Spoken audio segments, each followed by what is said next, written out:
Okay, ma'am. Crypto mining the mayambu amukana taramok jariko. Ma'am, channel si bohan ba yung biboy dati ma'am like subscribe share to shamira mo madung tab amukana video ano utakat pagi mating hoy nyambay tamag tako. Ma'am, hujik Paws ki update si kitang update ang masam la ko update macha hai tare ne ko ade wahi na hien bai tare ko update na yam da bai tare अदो update से पाउस की task की मतंग दो ओइरो TG की मतंग दो ओइरो मोई account ban की मतंग दो ओइरो को अदो मैम खाइरो वीडियो से तुम खर तुम कवर अप तौरने बोको मैम स्टेप बाय स्टेप यंगसी अदो कमाइन दोगे करी क्राइटेरिया करी मागी लाइबा टास्क न करी नो न चिंगबको मैम अखोइ तहौरसी अदो वीडियो से यंगमिनरसी को हजिक पाउस चंगगे पाउस द चंगे को पाउस द चंगे पाउस से चाहिए लेबनी पाउस चंगे को पाउस चंगे समय ले सिदा कोइना अर्न सेक्शन चंगे earn section the in game हाइबम ले को सी 2 days की मतम पीरे लिमिटेड से को अदगी सिना इन गेम ले जारे को अदगी लिमिटेड लेरी से अमना 2 days ले को 2 days अमना अनबेन पाउ हाइजे मोइगी ऑफिशियल खोगी ट्विटर अकाउंट से पाउस के बेन जाग्रबने कई बेन जाइनो याम आई भाषाबे को मा क्राइटेरिया सर्टेन क्राइटेरिया का थुगाइरंगमनेबको अदुना चारिनेबको हेक्ता मरम लाइतना बेन से जाया पोन्तेबा नत्रा अदुना दुगी तौरिनी अदुगी अनबेन तौनबने से अनबेन तौगे हायगा सिगी पोचे टाक से गन तौरगा हौजी पोगी सी टाक से केमता लेत्रिको अदो मोगी सिगी पाउस की एक्सेस वेब से तहलगा हयेंग मी खुदिमकी कनोदे याहलगा मागी कनो से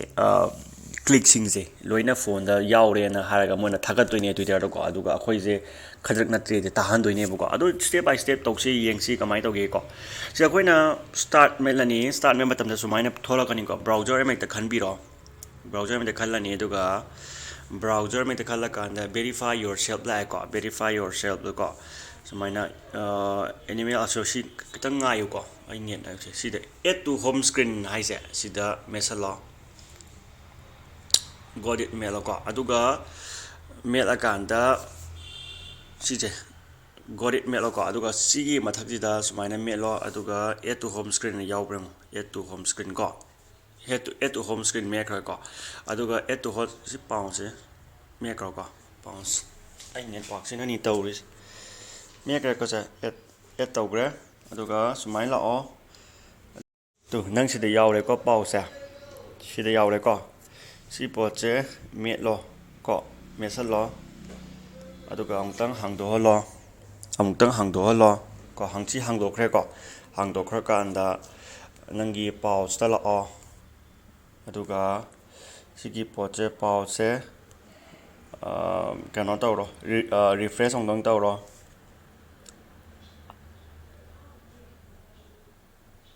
रिफ्रेश होंदोंग थोको रिफ्रेश तौरो अदुगा थिलाओ क्लेम तो सी स्वाइन क्लेम तौदोइनेबको सी लोरे सी हौजगी अखोइना एड टू होम स्क्रीन तौरगा अखोइगी वेब ता संग तौहलिदेना असोमददी मोइदे स्क्रीनशॉट काफरबने अखोइगी ऑटो क्लिक स्क्रीनशॉट लेदैने अदु काफल्लबने अदु काफल्लकांदा मोइदा अदुगी पोटो सिगिदी टाक लेतेको सिगिदी वाथी वारेमनि ममांगदा म तौगी पुमनिको जि टाक लेते सुम अखोइगी मिथान बादुनिको अदुनिको अदुनी मार्केटिंग स्ट्रेटजी हाइदासी सानारेंगा सी मोइना कानो काफल्लगा सोमदा ट्विटर दा थारोदोइनेबो अखोइ पोचे खद्रक नते सेंगबनी गाइसेको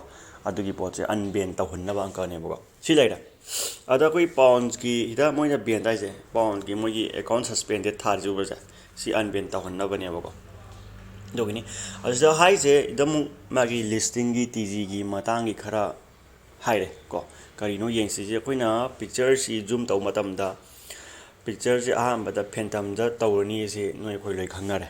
को खंगनारे अदगी जे सिंगलो पाउंस बाउचर हाइ को बाउचर हाइरे पाउंस द पाउ की द बाउचर अमा यावरनी से मसाना खंगे को बाउचर लानी से पोचे को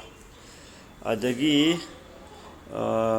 सिदा ब्लब का थालिको अदगी सिदा हाउ टू टीजी हैबम लेरे रॉबिन हुड काइ थारे हैरी पॉटर काइ थारे को Harry Potter Robin Hood how to TG da focus tawgdawni date pidawni date ama specific date ama lotlaga thakadawni sumse hin ama thakadawni bako ini yawramgani mase si M3 MM haire mas MM hai male ko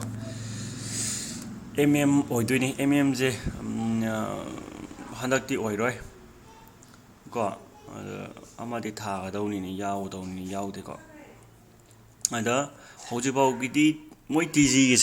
gise listing tawnabadi honabani to moi se account ban ka kamyam sagamine moi gi TG se ai khamada tha ani hum sangani tha ani hum compulsory sang ani basi bot ko ade voucher laktri ko moi de voucher hydra hajigi photo da voucher ju laktri ko sida voucher gi thabak laktri NFT laktri ko adagi MMI se ai khamda sigi ama olerumgani magi MM do magi mid month kumba tanghai ko sumaina ko gi month ko gi laiba coming year sigi tanghai gumba ko ai khamada jundaga ta do mali masi tabaks aw chujo ada moi gi sum criteria ama yengba mali moi anka se ko adumai sum mali ko adu hojik hokgi aduni laidi poche ko phibam je kaimta TG matang da kempande so thank you kari kara haiwani TG is Paws project is transition with a new phase is preparation for TG the high court this process take time process take time hai jadra take time hai je tha amani dum compulsory changadamni as we want to ensure everything is perfect shape kadu wati korem gar sure da ko specific adu high day ba 2 month 3 month ka high day ba ko 1 month ki matung da tawrani kaina high bam thoktra high day ba ko aduna kitang matam lau ta mani dim compulsory lau do male ko aduni maru oina hiding is ko sidi wati ware mata ni tai da kalite ada maru oina ta seng hare ka di Paws je matam di laugini ana dum join do saningba tawsan bi ba yai ko ada airdrop ki basis sa satpani na top to ba airdrop me am track tor ka satpani na khona join do sam da kana kasu ka mangja ba leite tawsan ba yai ko aduna sidagi sutum kana ba lau ba yai hai ba ko posa sini khoi Paws si update haibo ko horen ano no ba update faza update me am le to ba me am ko airdrop ki faza ba adu moin thaka jarake adu me am oina ngai minasi si Paws gi sibok tongni me am ho to home screen to ba ga to ro adu ga step by step yang thank you and good night